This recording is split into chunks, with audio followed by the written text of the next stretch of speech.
Welcome back to the Health Marketing Collective, where strong leadership meets marketing excellence. I'm your host, Sara Payne, and today's episode is a must-listen for anyone dreaming of stepping on to healthcare's biggest stage, health. With speaking submissions for Health 2025 opening May 1st, the timing of this episode couldn't be better. I'm joined by Jody Tropeano Greene, Head of Content at Health, to pull back the curtain on what it really takes to land a spot on the conference agenda. In her role, Jody leads the development and implementation of the event agendas for both the annual Health US and VIVE events, including over 150 sessions, various specialty programs, and the highly selective speaker application process. I can't wait to pick her brain today. So we'll start by diving into the hot topics shaping this year's conference and why this year's theme, Heroes and Legends, is calling for bold, transformative ideas. We'll also touch on what applicants need to know about speaker expectations and how to stand out in an incredibly competitive field. If you've ever wondered why some submissions rise to the top and others don't, this conversation will leave you with a clear and honest view of what it takes. Jody, welcome to the show. Thanks for having me. Yeah, absolutely. Let's jump right in. So Health has built a reputation for spotlighting what's next, not just what's now. I'm curious how you and your colleagues approached setting this year's conference themes. And if you could share, walk us through some of those themes on the docket for this year as well, that would be great. Yeah. So we set the theme Heroes and Legends, as you mentioned. So taking a little bit of a nod from ancient Greece and kind of celebrating these big, bold thinkers who were also a bit of risk takers. They went, outside of conventional wisdom. They were often kind of given the side eye or called crazy, but they persisted anyway. And they went on to, cement their names in the history books. So we're looking for those types of big, bold leaders this year. We're living in really uncertain times, to say the least. I sound like a cliche, but, the news cycle is pretty alarming every day. So this will be a historic time in our country's history, our world's history. So we're thinking about specifically our industry's history and how do we make this a positive time in healthcare's history? How do the leaders coming to our event focus on kind of what's important and leave that noise aside and focus on serving patients in the best way possible, utilizing technology in the smartest way possible, and kind of writing our own history at this point in time. So we thought it was important to take a little bit more of a positive outlook and, turn our sights forward rather than rehashing what will have been in October a very eventful summer, I'm sure. For sure. Yeah, I love this emphasis on positivity and really sort of coming together as an industry to really chart a better path forward for our nation and the world, particularly as it pertains to health. Can you highlight some of the key topics that will be an important focus at the conference this year? You've got a full list. People can check out the full list up on the website, of course. Do you mind just walking through a few of those that you've selected as key topics for this year? Yeah, I guess, and we'll have so many stages at the event, some with their own particular themes. For example, we'll have a stage dedicated just to employer-sponsored health. So, picking apart everything that's important to benefits and total rewards leaders. We'll have a stage dedicated just for pharma and life sciences. We'll have a stage just for diagnostics, just for AI. So we kind of dive deep in those particular areas. But I guess, for today, I'll mention something I'm excited about is what we're doing on Sunday of the event. So Sunday is when the event kicks off. Our show floor isn't open yet. So it's really a content-focused day. We'll have several insights programs running on, some of the program rooms starting in the morning. Those are very popular, so definitely check them out. And then for our main agenda, we thought, why don't we focus on 3 core topics for Sunday and really go deep on those 3 core topics. So we picked cardiometabolic disease and GLP-1s being one of the topics. We picked caring for our aging population as the second, and then we picked women's health as the third. So we just felt there was a lot to say in those 3 areas.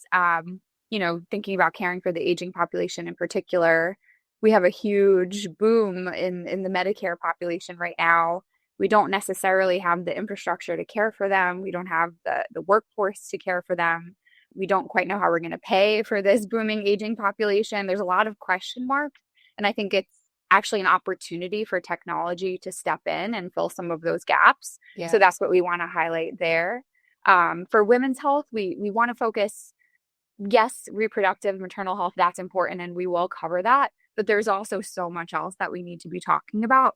Why are women getting neurodegenerative diseases at a higher rate? Why do heart attacks present differently in women? These are a lot of questions that we actually don't quite have the answers for yet, but I think there's a lot of really smart leaders out there that will feature, that are starting to kind of peel away that onion that is women's health. And then for cardiometabolic disease and GLP-1s, I mean, it's changing every day what these, miracle drugs, if you want to call them that, what they can do, what they can't do, what we don't know yet, how we'll pay for them, who's paying for them, all of the direct-to-consumer companies kind of jumping in to fill some of the access gaps. What does this all mean? Where is this all going? And I think we'll have a lot of amazing companies to kind of fill in those blank spots for us. Absolutely. Well, kudos to you and your team for picking those three. I mean, huge, each of them huge topics and important topics in and of themselves. And all three have a very close linkage from a policy perspective as well. What's getting funded, what's getting coverages, that type of stuff. And so I think we'll continue to see in the coming months here, even between May and October, how this conversation is going to evolve on all three of those areas for sure. Yeah. We always have to leave a little room to be flexible based on what's happening between when we set the agenda topic to when October rolls around. We never want anything to be stale. So we do a good job with that, and we work with our speakers directly to make sure they can kind of weave as they need to as new things pop up. Love that for sure. Can you give us a sense, Jody, for what kinds of voices or new perspectives you're hoping to see emerge, and not just across those three themes for Sunday, but across the program as a whole for the conference? Are there any, from your perspective, maybe underrepresented voices or perspectives that you're really hoping to see on the stage this year? Yeah. I think one group in particular that I'm looking for, if anyone's out there that falls in this group, definitely apply to speak. But some angry ex-government officials, I think they will have quite a lot to say. A lot of times when they are in that official role, there's a huge laundry list of things that they are just not allowed to say on stages like ours. But many of them are freshly out of those roles. Many of them are really upset on how things have kind of turned out in the last 100 days. So I'd like to feature their voices where they can be a lot more candid. And I think our attendees will get a lot of valuable insight from them. So that's one group. As far as the startup ecosystem, we get a really great number of applications within the startup ecosystem. I think a lot of them will be AI focused. So I'm curious to hear from companies that are just not touching AI, that have something else that they're working on that maybe is not in that kind of administrative AI bucket, which I think we'll see a lot of in the applications. Just something different. Yeah, I think you're mentioning these former government officials. I think your registration rate just spiked at the chance to maybe get to hear from some of those folks. So yeah, smart idea to run in. And across the board, I just want people who are fired up.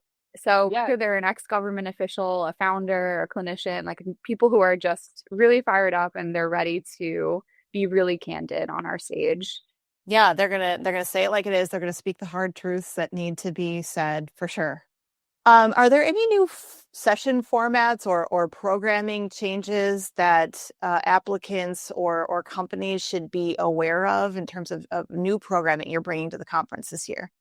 Yes, so quite a bit of new things this year. We're really, just like we're saying, we're writing the next chapter in health history. I think we're writing the next chapter in HLTH Health's next history too. So we've traditionally done our main agenda sessions as panels, a lot of panel discussions. We've kind of shied away from doing many presentations on the main stages. But this year we kind of realized people are sick of the same old panels over and over again and just a bunch of talking heads, not really, making any major point up there for 40, 45 minutes. So we're trying to just shake it up a little bit. They may look like a panel optically, but there's a different angle to a lot of our formats this year. So for example, we're doing a type of format called the challenge arena is what we're calling it. So we'll have the ability for attendees ahead of the event to submit specific challenges that they're having in their day-to-day. And it could be from any type of position within the healthcare ecosystem, just something that they're facing that they'd love to hear an expert opinion on how to solve that challenge.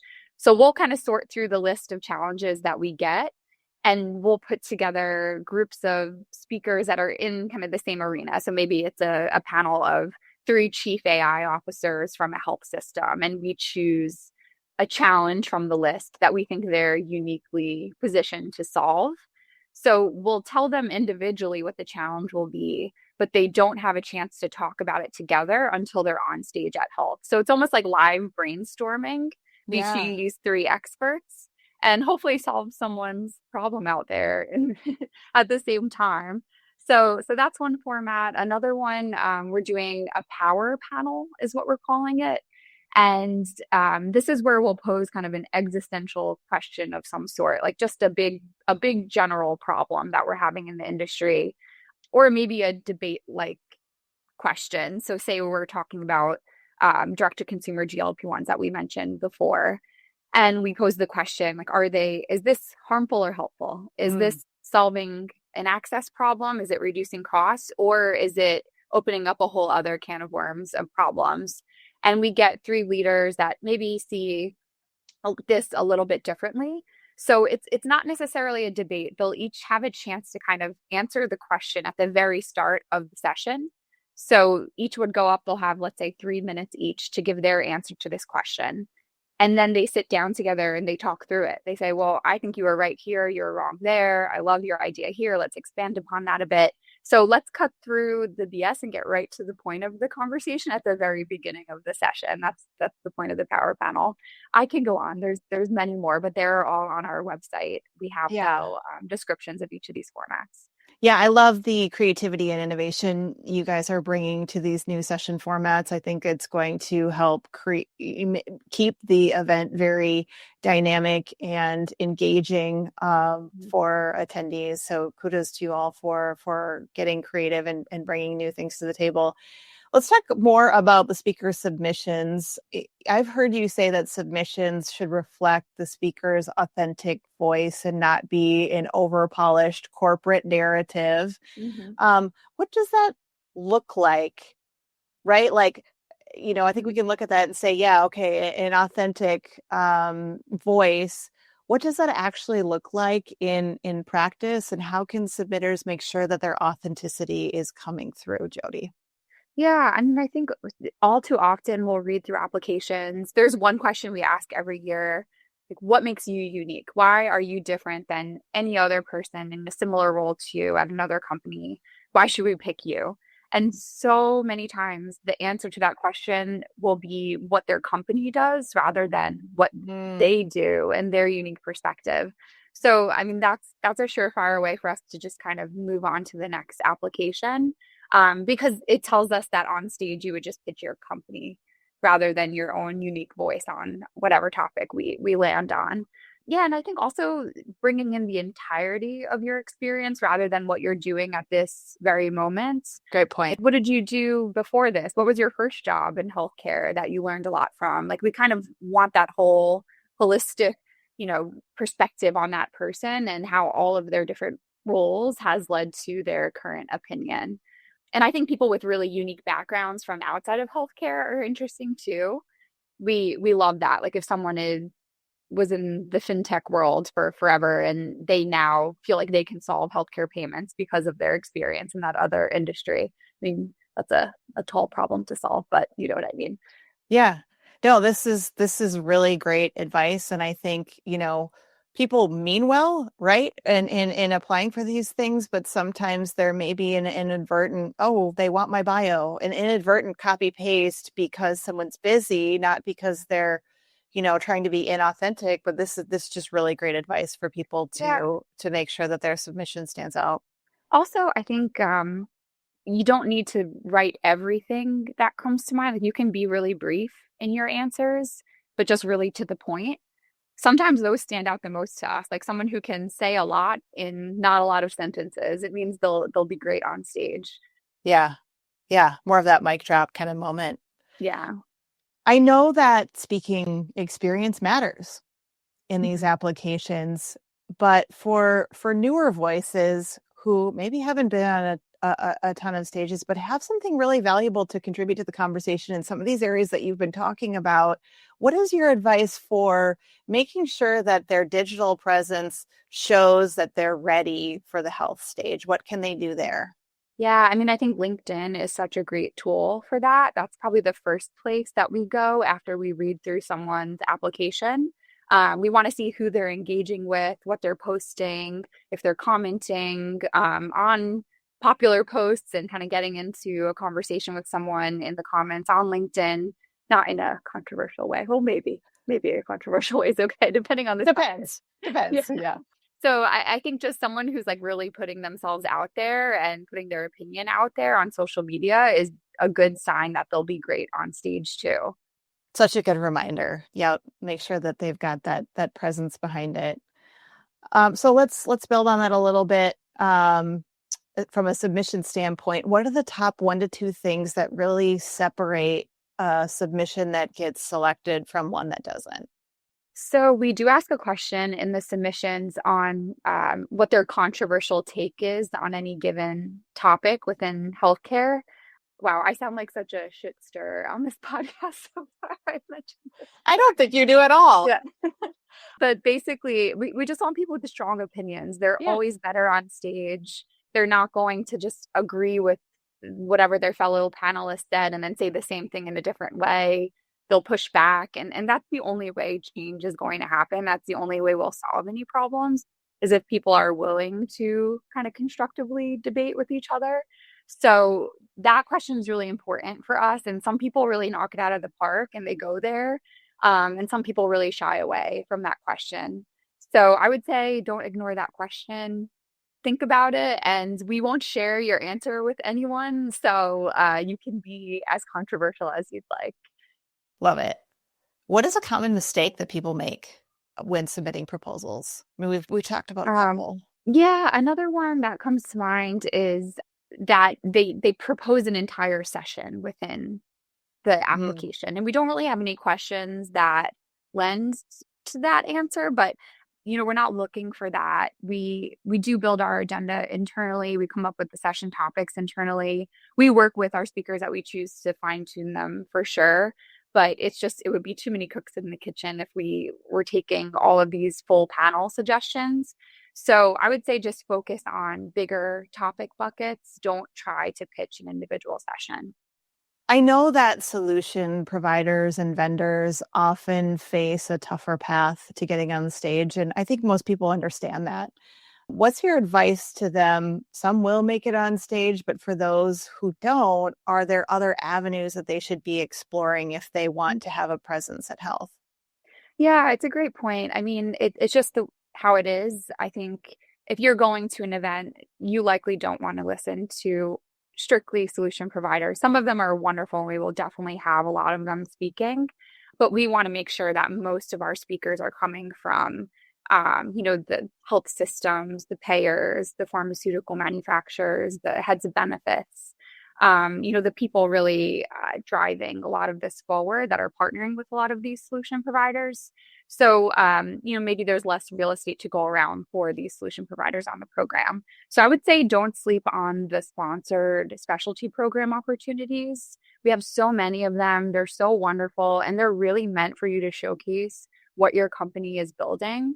So, if I know it's a budget issue for some companies, but our sponsorship team is wonderful and will work with any company in their budget. But I would say, don't have the mentality, if I'm not chosen to speak, I'm not going to engage with this event at all. We have so much else going on for you to maximize your experience at the event through our meeting programs, the specialty programs, even just being there and networking, I think is so valuable. Yeah, I appreciate the accessibility factor there, that there's many different avenues for getting the most out of a health conference for your company. And you've also mentioned that past investment in the health community, whether that's demonstrated through attending, sponsoring, exhibiting, it matters. And I appreciate you being candid about that. People want to know. You said it isn't always going to be a leading factor, but if two people on paper are, look the same, Mhm. you're going to go in the direction of someone who's demonstrated an investment. Can you tell us a little bit more about why that's important and your overall perspective on that? Yeah, and I do want to make it clear we are not pay to play on our main program. That is something that we are very proud of. So we don't waver on that. We're like church and state with speaking and sponsorships. I don't know who our title sponsors are at this point.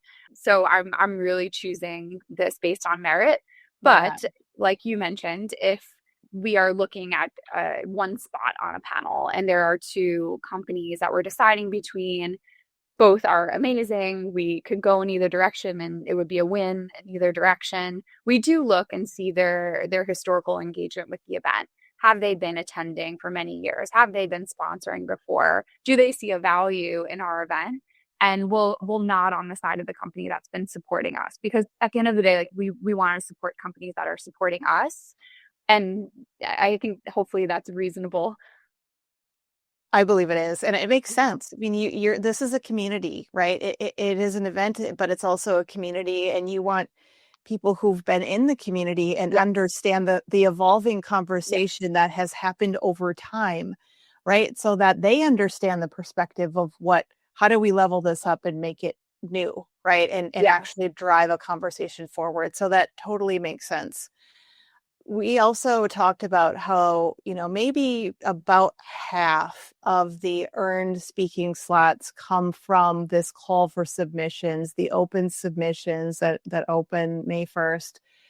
For somebody who might get a no this year, because you are getting hundreds of Thousands. submissions, Yeah. thousands. Thank you for the Yeah. correction there. I believe it. Thousands of submissions. If someone gets a no this year, what is your advice for coming back even stronger next year? Again, you've given so much great advice so far. Anything else you would add? Yeah, I would encourage them to still attend. I would encourage anyone interested in speaking to register to attend now. The ticket prices are much lower than what they will be once we respond to all the speaker applications, and we will refund your ticket if you're chosen to speak, since speakers do get a complimentary pass. So I would say attend, go to the sessions, jot down what some of these amazing speakers are doing that you like and try to emulate that, maybe talk to them, and then maybe even reference that in your application for next year. And it just shows that you're really taking this seriously. And we love giving new people a chance on stage. Like, we love to be the place that creates these new thought leaders that everyone is inviting to their events then. So, it's nothing against anyone personally. It pains me so much to decline applications. It's the worst part of this job by far, because everyone is building such incredible things out there and there's so Yeah, much passion, just not enough days or real estate on the agenda to go around. absolutely. And it's a huge event already, right? Even if you were to say double your footprint, which I'm not saying you need to, but you'd still have to decline people because you've Yeah. got thousands of submissions. Hmm. Um, And I, I will mention too to check out our health community, which is our year-round platform. We host roundtables on there, webinars on there. So there are opportunities yes, to engage with us year-round past just the event. such a great reminder. Okay, I'm asking a hypothetical question, which I realize isn't really hypothetical, because you are actually sitting in the position to select these speakers and design these panels. But let's just say all the stars align, Jody, and you could design your absolute dream panel for Health 2025. What conversation would you love to see happen on stage? And you kind of already showed us one, which is these former government officials that are willing to speak some hard truths up on the stage. Anything else come to mind? Yeah, I mean, Atul Gawande is top of my list for this year. I feel like he is someone we've always wanted to speak, and I think this year of any year he will have a lot to say. So he's up there for me. And then Oprah Winfrey in conversation with Michelle Obama. That would be incredible. Again, yeah, you land that one, your registrations are going to go through the roof. I'm working on it. So that's a big one. I actually we're trying to do, and I won't name company names for this, but I hope it comes to fruition. We're trying to do the series of fireside chats that we're calling these frenemy sessions this year. So 2 true market leaders in a specific category within digital health, the CEOs or founders of those companies in a conversation together, kind of about the art of competition. If we are successful with a few of them that we have in mind, I'll be really excited about those sessions. I love that. So great. Okay, we're going to end on a fun, lighter note, Jody. If you could personally select the musical performer for the closing party at Health, and let's pretend for a minute that you had unlimited budget, who would you want to see take the stage? Just because I watched the live stream of her Coachella performance, but Lady Gaga, oh my gosh, her performance was incredible. If she just did a fifth of that at Health, I would die happy. That's an amazing one. And I for sure would be there as close to the front row as possible. I heard great things about her Coachella performance. For me, I was leaning Lizzo.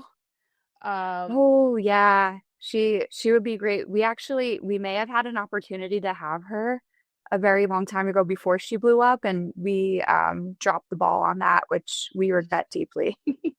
Yeah, I mean, she's from the Minneapolis area originally, and I'm a Minneapolis gal, so I was going to go local with that one. Otherwise, I know you guys go with a lot of kind of more retro picks, and I would totally be down for a Destiny's Child reunion at Health. We did have Michelle Williams one year, so we had 1/3. Just gonna be part together. Yeah, I mean, that would be a dream. We do try to touch on the nostalgic factor a bit with who we choose, and I think our audience has appreciated that over the years. Yeah, nostalgic. That's a better word than retro. So thank you. Thank you for that. Well, Jody, this has been a very insightful conversation today. Thank you for giving our viewers a clear view of what it takes to step onto the stage at Health. And thank you also for all the work that you and your team do to really push the healthcare industry forward. Yeah, I appreciate you having me. This was fun.